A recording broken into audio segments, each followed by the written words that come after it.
Saya hanya bisa membantu dengan menetralisir saja ya. Akai merem deh.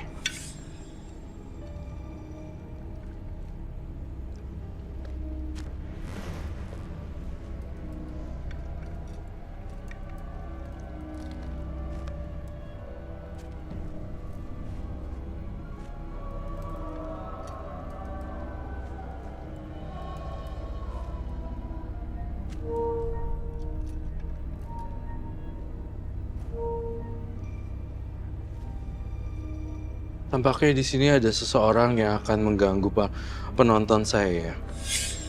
Ada satu makhluk yang akan mengganggu.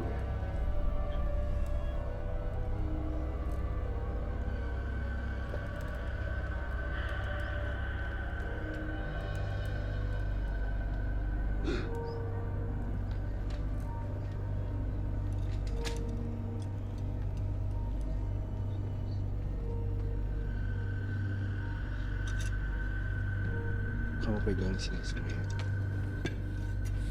Jaga-jaga kalau ada.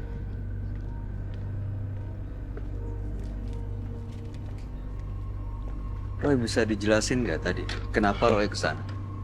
Jadi Roy di sana ngelihat menjaga agar penonton saya dan teman-teman di sini tidak ketepak dengan apa yang ada di sini. Jadi dia tuh keluar dan Pindah gitu? Dia pindah gitu, mau pindah ke tempat penonton saya yang perempuan, kemudian yang lemah kesadaran, yang matanya udah mulai gitu, langsung masuk ke dalam seseorang, salah satu. Makanya saya melindungi dengan air daun kelor tersebut. Semoga penyesalan kamu terbayar dengan mengembalikan barang-barang tersebut ke tempat asalnya. Janji adalah janji loh. Ya, saya, Bahkan kamu bisa bersumpah di sini. ya, saya Sumpah sih untuk mengembalikan sesegera mungkin. ingin sekali mengembalikannya. Saya ada ide untuk kamu menggali satu tanah yang agak jauh. Walaupun kamu tidak bisa keluar kota, tapi kamu ambil korekan, cangkul, kemudian kamu masukin semua barang tersebut ke dalam tanah. Oh, dikubur gitu? Dikubur. Dikubur. Di mana, Roy? Di daerah yang mungkin agak jauh dari tempat tinggal kamu, tapi bukan di tempat yang asalnya. Karena kan kamu juga ada kesulitan ekonomi untuk pergi ke sana, kan? Untuk balik lagi ke sana satu ke satu. Kamu benar-benar korek dan kamu masukin semua barang, masukin di tanah. Hanya kamu yang bisa, Oke. bukan orang lain. Kalau sudah dikubur, barang-barang nggak akan kembali lagi. Nggak akan kembali lagi. Cuman akan hilang. Kak Roy, terkadang pengen kita kembalikan itu ada seperti halangan kan? Iya. Ada yang menghalangi gitu? Iya. Selalu ada yang menghalangi? Selalu. Apa yang menghalangi misalnya? Tiba-tiba emosi tidak terkontrol dan membuat seperti ya hilang kesadaran saja gitu. Bukan berarti kita kerasukan atau gitu, tapi hilang kesadaran bahwasanya kita tidak bisa mengontrol emosi kita Iya atau pasti. hitam gitu, hanya gelap mata. Ini saya penasaran, Roy. Maksudnya sebenarnya makhluk seperti apa yang ada di dalam tubuh Mas Akai ini? Boleh digambarin nggak kita semua melalui mata batin dari Iya. Roy? Jadi sebenarnya saya melihat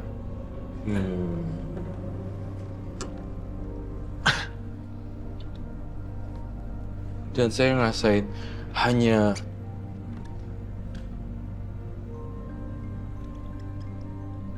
semua setengahnya rusak mukanya. Perempuan? Perempuan.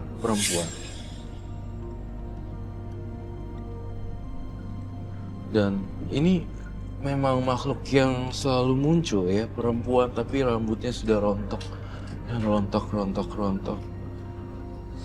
Setengah mukanya rusak. Setengah mukanya rusak.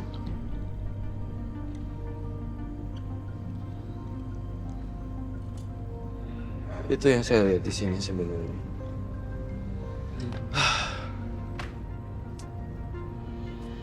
Kamu kubur, kamu buat lubang, kemudian kamu kubur semua barang-barang itu dan semoga orang nggak ngambil lagi. Jadi kubur yang paling dalam dan jangan sampai ada orang yang tahu untuk ini. Ya? Gimana, Mas Akai? Bisa saya kubur, ya, itu dia mungkin akan ada sedikit cobaannya. Pasti harus bisa, harus bisa.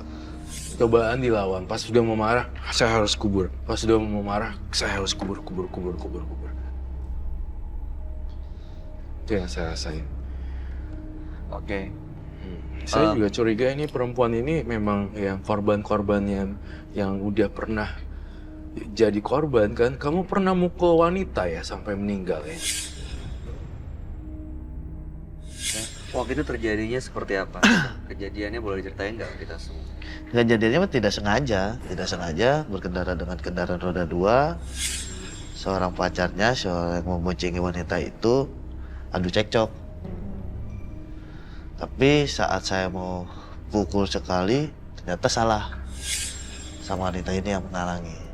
Oh, kena ke perempuan. Iya. Dan ternyata dia sedikit terpental. Tapi kamu nggak tahu kalau dia udah meninggal. Karena dibawa ke rumah sakit saya nggak tahu. Dan saya bertanggung jawab atas itu semua. Pantesan nih mukanya rusak. Itu satu-satunya korban atau pernah ada kejadian lain? Ya, ada kejadian lain adalah laki-laki yang memang saat tidak sengaja adalah terkena Braja Musti. Jarak 3 hari dia meninggal. Braja Musti Apa itu apa maksudnya? Jadi ilmu kebatinan untuk namanya kekuatan tangan. Dan ternyata itu berhasil karena saat mengambil itu tesnya dia di pohon pisang dulu. Apabila pohon pisang itu hangus, maka itu masuk katanya. Ternyata saat kita ada benturan sedikit, dia yang paling saya lihat saya sorot membuat kericuhan. Akhirnya tanpa saya sadari tangan saya mukul ke muka dia. Tumbanglah. Sempat terbangun juga, sempat minta maaf. Setelah di kepolisian minta maaf. Kita buat perjanjian, jarak 3 hari kemudian dapat gambar mukanya hangus setengah. Mukanya Hangus. Dan ya Meninggal. sekarang sudah wafat.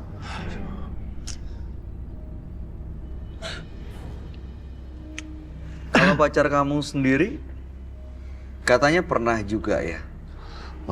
Pernah refleks karena emosi saya gencet antara kedua telinganya.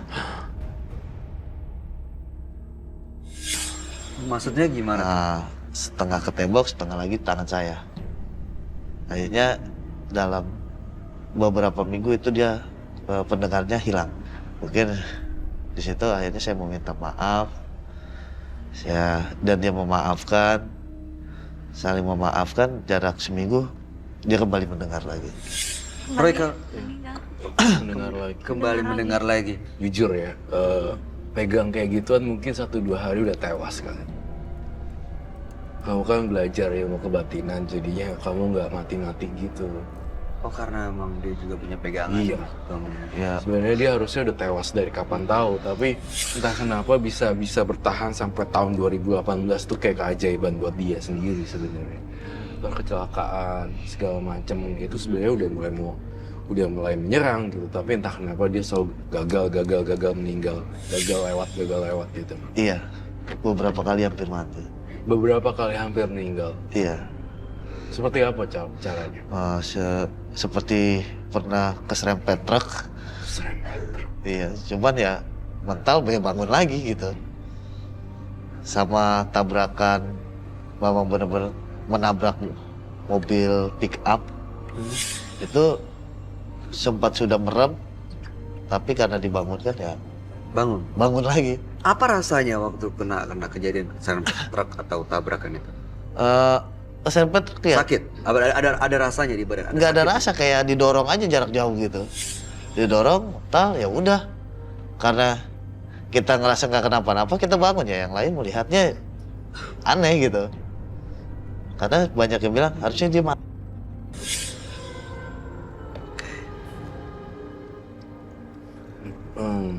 Saya menggambarkan Justru ini saya gergetan dari tadi pengen saya kubur tahu. Tapi cuma dia yang bisa kubur sebenarnya. Oke. Oke. Setelah dia kubur, apa kemudian yang harus dilakukan? Ada ritual Iya, lagi kah? setelah dia kubur, tentunya dia mengalami semacam gejala-gejala kayak marah-marah sebentar. Tapi kalau dibarengi dengan ibadah yang kuat ya, saya yakin dia pasti lebih kuat daripada jimat itu sebenarnya.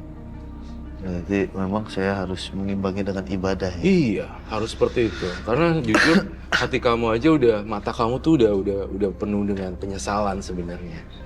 Itu yang saya lihat. Sangat terakhir sekali saya pengen kamu pertama kamu kumpulin tuh barang, kamu masukin toples, kamu kubur dalam-dalam ke bagian tanah yang tidak diketahui oleh orang lain. Kalau bisa di tanah yang lapang yang tidak ada orang penghuninya atau tanah yang terbengkalai, ditanam yang paling dalam 2 meteran. Kemudian kamu juga setelah itu kamu pergi dan melupain semua masa lalu. Semua yang sudah kamu lakukan udah berakhir lah. Maksudnya kamu pernah ngebunuh ini, kalau ada yang keserempet dan segala macam itu adalah bagian masa lalu. Intinya seperti itu aja. Dan ke depannya saya pengen kamu ibadahnya makin kuat lagi. Seperti itu, Mas Akai ya. Oke, terima kasih Mas Akai udah berbagi cerita di Mata Batin. Pada malam hari ini mudah-mudahan ceritanya bisa menjadi inspirasi buat kita semua.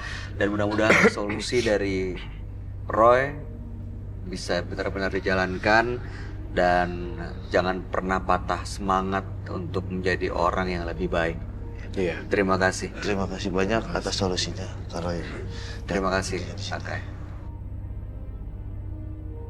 Penyesalan memang selalu datang belakangan. Kisah ini menjadi peringatan bagi Anda yang memiliki ilmu kebatinan untuk tidak mempergunakannya sembarangan.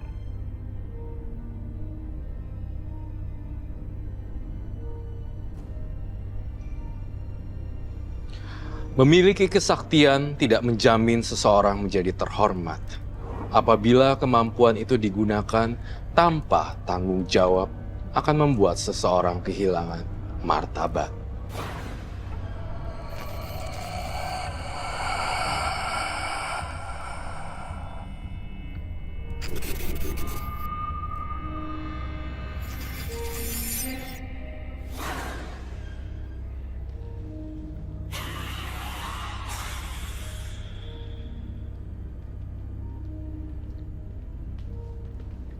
Silakan Mas Dian. Terima kasih sudah datang. Ya, Mas Dian. Usianya berapa Mas saat ini? 30. Tinggal di mana? Jakarta? Jakarta. Kota Jakarta. Oke. Katanya Mas Dian ini sering diganggu atau didatangi hal-hal goib gitu. Ya. Boleh diceritain nggak seperti apa ya? Ya, kalau namanya hal gaib itu banyak ya. Jadi semacam-macam namanya. Makhluk astral, jadi makhluk kasarnya. Jadi kalau makhluk kasar ini jadi berbentuk kayak siluman gitulah. Tuh. Jadi ini kayak yang kadang bantu kayaknya, bukannya makhluk kasar yang kayak namanya kuntilanak itu bukan. Tapi siluman-siluman lah. Tuh. Di atas namanya sosok yang biasa dilihat sama orang-orang gitu. Itu bentuknya dalam mimpi kah atau langsung berhadapan dalam kondisi sadar, Mas Dian? Sadar. Kalau namanya kita lagi dalam kerjaan, pasti dia datang sadar. Cuman mengganggu aja atau hilang atau apa yang dilakuin oleh makhluk-makhluk atau kejadian? Dia hanya lewat, kadang-kadang berdiri, ngasih tahu namanya, jangan ke sana, jangan ke sini. Jadi ngasih tahu isyarat.